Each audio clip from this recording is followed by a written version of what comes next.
Islamabad high court ने आज सुबह परवेज इलाही की 3 MPO के तहत नजरबंदी मुअत्तल करके रिहा करने का हुक्म दिया। अब से कुछ ही देर पहले परवेज इलाही रिहाई के बाद अपने वकील की गाड़ी में निकले तो उनको फिर गिरफ्तार कर लिया गया है। इस्लामाबाद पुलिस के इंसदादे दहशतगर्दी डिवीजन के एहलकारों ने परवेज इलाही को थाना CTD मुकदमा नंबर 3/23 में गिरफ्तार किया है।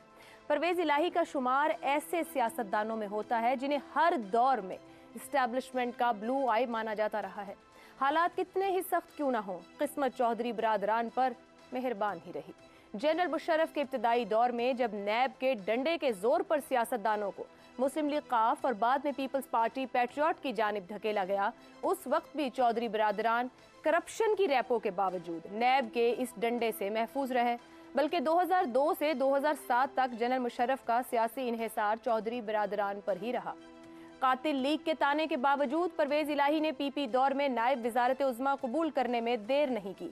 ये चौधरी बरादरान का ही एतमाद था कि उन्होंने साबिक आर्मी चीफ जनरल कियानी से शिकवा किया कि PTI की खातिर काफ लीग को कमजोर ना किया जाए। ये परवेज इलाही की एस्टेब्लिशमेंट से वाबस्तगी का खुलम खुला सबूत ही था कि चेयरमैन PTI के बाजवा मुखालिफ बयानिए पर परवेज इलाही ने डट कर जनरल बाजवा की हिमायत की और उनके साहिबजादे मोनिस इलाही ने यह दावा किया कि उन्होंने जनरल बाजवा के कहने पर ही चेयरमैन PTI की सपोर्ट जारी रखी।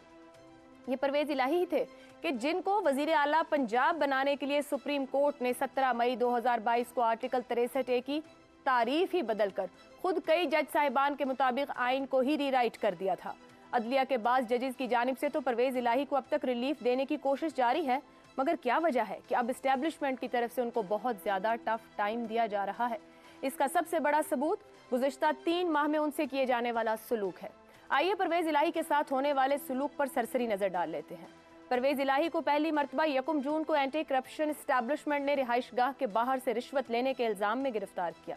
अगले ही रोज लाहौर की एक अदालत ने उन्हें मुकदमे से डिस्चार्ज कर दिया, लेकिन एंटी करप्शन एस्टेब्लिशमेंट यानी ACE ने उन्हें गुजरांवाला में दर्ज इसी तरह के एक और मुकदमे में दोबारा गिरफ्तार कर लिया।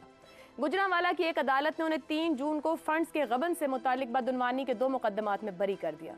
मुकदमे से डिस्चार्ज होने के बावजूद एंटी करप्शन एस्टेब्लिशमेंट ने फिर परवेज इलाही को गैर कानूनी भर्तियों के इल्जाम में दोबारा गिरफ्तार कर लिया।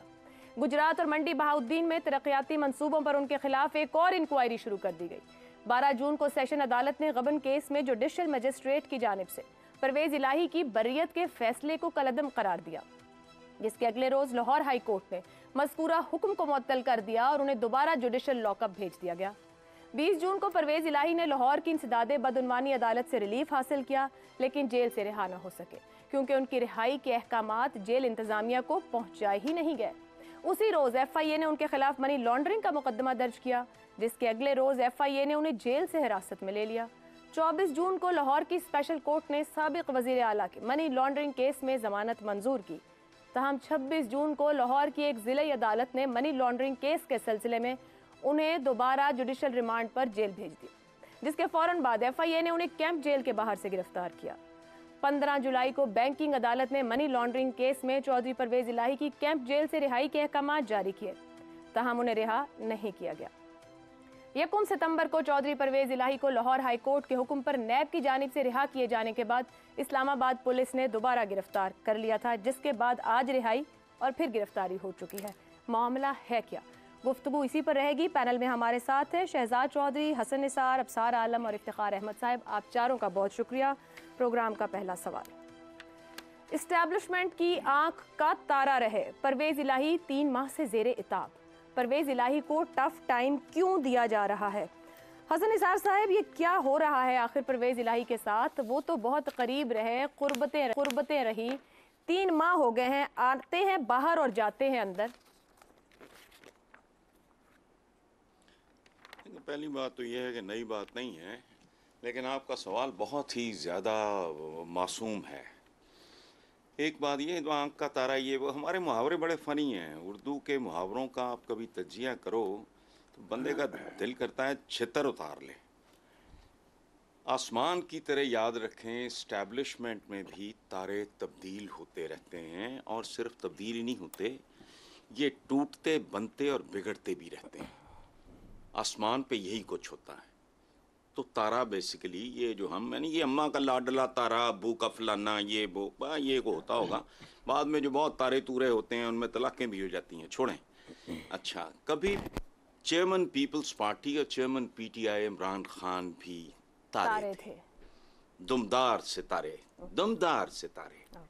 अच्छा, और तो और नून लीग का दूसरी बार मफरूर और भागा हुआ तारा तो कभी पूरी कहकशां था। उसको ब्लैंक चेक था इस मुल्क की तारीख में पहली और आखिरी बार। वो एक ऐसा आदमी था जो बेनजीर भुट्टो जैसी जेन्युइनली पॉपुलर लीडर को रिसीव करने भी नहीं जाता था बतौर चीफ मिनिस्टर पंजाब। फिर क्या हुआ? अच्छा, ये जो परवेज इलाही साहब के हवाले से आप बात कर रहे हैं तो याद रखें, परवेज इलाही ने पॉलिटिक्स शुरू ही अब की है। ओहो। परवेज इलाही, देखें बात सुने, जिंदगी मौत कोई शय नहीं है। इंसान मरते ही पैदा होते ही पहला काम जो करता है वो मरना शुरू करता है। पहली बार परवेज इलाही के लिए लोगों के दिलों में एक मोहब्बत और रिस्पेक्ट, ये ज़हन में रखना। So that is the price. अच्छा, आखिरी बात, एस्टैब्लिशमेंट एक मशीन की मानंद होती है। अपनी अपनी इंटरप्रिटेशन है, अपनी अपनी डेफिनेशन है, मेरी यही है। एक मशीन की मानंद है जिसमें आंख और दिमाग के अलावा, अब आंख कितनी रोशन है मैं नहीं जानता, दिमाग कितना काम करता है मैं नहीं जानता, लेकिन सवाए आंख और दिमाग के कुछ नहीं होता। इसका कोई रिश्तेदार, इसका कोई चांद तारा नहीं होता, ये ज़हन में रखना। Thank you sir. Parvez Elahi ने के साथ जो हो रहा है नया ही है। आपकी गुफ्तगू से ये नतीजा निकला कि बार बार गिरफ्तारी जो हो रही है सदर पीटीआई की, इसका फायदा परवेज इलाही को ही होगा। डेफिनेटली होगा, नहीं हो चुका है, हो चुका है, ठीक हो गया। अगर वो साबित कदम रहता है वो आदमी, तो याद रखना मकबूल तरीन लोगों की सफ में वो बंदा शामिल हो रहा है। मैं लोग हैरत का इजहार कर रहे हैं। पहली बात, ये ब्लेंड है बड़ा अजीबो गरीब, इख्तराम का और हैरत का। सही। वो यार ये किस तरह, ये किस तरह हो गए, ये किस तरह हो गया। और 3-4 और लोग भी हैं। मैं उनको पसंद करता था नहीं करता था, दैट इज एब्सोल्युटली सेकेंडरी। और वो है भी आपकी बरादरी के, इत्तेफाक है आयशा उनकी साबित कदमी। मैं तो उनमें से कभी किसी का कोई लंबा चौड़ा एडमायर नहीं रहा, और आप लोग नाम जानते होंगे, नाम क्या लेने मैंने। जितनी साबित कदमी उन्होंने दिखाई है वो तो हैरान कौन है, इससे ज्यादा दुनिया हैरान है। परवेज इलाही एक बिल्कुल ये स्टेपनी से अफसार साहब नाम जानना चाह रहे हैं। नहीं वो यार वो क्या वो अपने खूबसूरत से वो यंग से बड़े वो चीफ मिनिस्ट्री के भी उम्मीदवार रहे हैं। मेरा उनके साथ बड़ा अच्छा ताल्लुक है, वो भी राई बरादरी के हैं। फिर ये अपने ये जो और थे यार, ये हल्की सी दाढ़ी उनकी, मेरी याददाश्त ना साफ कमज़ोर हो गई, और कोई नहीं बात, मुझे नाम याद नहीं आ रहा है, लेकिन वो 3-4 की एक कतार है पूरी की पूरी। आप भी जानते हैं, मैं भी जानता हूँ, और दुनिया कह रही है कि यार कमाल, हम बरादरी तो आपकी, यहाँ मैं अपनी नहीं कह रहा, आपकी चूँकि है हमें टिल्ली टाली जी, उन्होंने कहा यार ये तो राजपूतों के भी बाप साबित हुए हैं। अच्छा, इसी तरह परवेज इलाही साहब के बारे में मैं जिससे सुना, हैरत और रिस्पेक्ट, ठीक है, खत्म। हम लोग जज्बाती हैं, हम लॉयल्टी और ये वो, खुद लॉयल हो ना हो, लॉयल्टी की इज्जत जरूर करते हैं। ठीक हो गया। बस इफ्तिखार साहब वाकई मकबूल तरीन हो गए, क्योंकि एक माजी है, जैसे मैंने जिक्र भी किया, इख्तदार की खातिर कोई नजरिया नहीं रहा, पूरा चौधरी बरादरान का एक मामला रहा है। परवेज इलाही वाकई अब सियासत शुरू कर रहे हैं और उनको इसका फायदा होगा। कोई पैगाम है जो उनको टफ टाइम मिल रहा है इसमें? पैगाम क्या है, उनमें मुकदमात हैं, वो मुकदमात को फेस कर रहे हैं।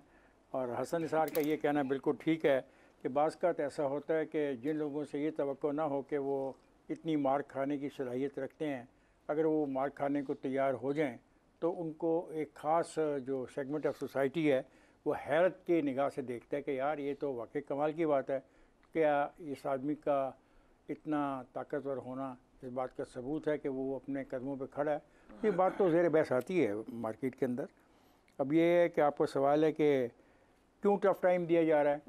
मेरा ख्याल है शायद इसलिए कि वो समझते हैं कि he can be another chief minister again, तो that is the only thing. और तो कोई मुझे ऐसी चीज़ परवेज़ क्या पीटीआई से chief minister? O yes, why not. मतलब अगर पंजाब में इलेक्शन होता है, जिसका तवक्को है फरवरी में हो जाएगा, और इस बात की भी तवक्को है कि पीटीआई का निशान होगा बैलेट पेपर पे, तो इस बात का इम्कान तो हो सकता है ना कि कुछ पीटीआई का निशान होगा बैलेट पे? जी बिल्कुल, मैं कह रहा हूँ होगा, मैं ये कह रहा हूँ। नहीं होगा तो पीटीआई की लीडरशिप को गाली पड़ेगी।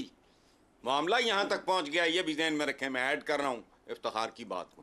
ठीक, देखें बात ये, हम नहीं डेमोक्रेसी, होगा, पीटीआई जलील होगी। हम होगा। हम डेमोक्रेसी ये में लोग किसी के नहीं हैं।